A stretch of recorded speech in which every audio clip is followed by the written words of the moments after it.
Welcome to Edits in Minutes. Today I'll show you how to create a lens distortion transition in Adobe Premiere Pro. Let's get started. First, place the clips you want to transition between on the timeline, ensuring they are adjacent.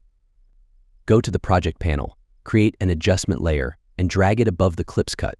Trim the adjustment layer and move the timeline to be at the cut of the clips. Go to the Effects panel, search for Lens Distortion and drag it onto the adjustment layer. In the Effect Controls panel, set a keyframe for curvature 10 frames away from the cut. Set the curvature to 0. Move the playhead 10 frames ahead and put the curvature to -100.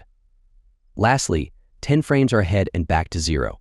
Play the timeline to preview your lens distortion transition. And that's it. A quick and easy lens distortion transition in Adobe Premiere Pro. Thanks for watching and happy editing.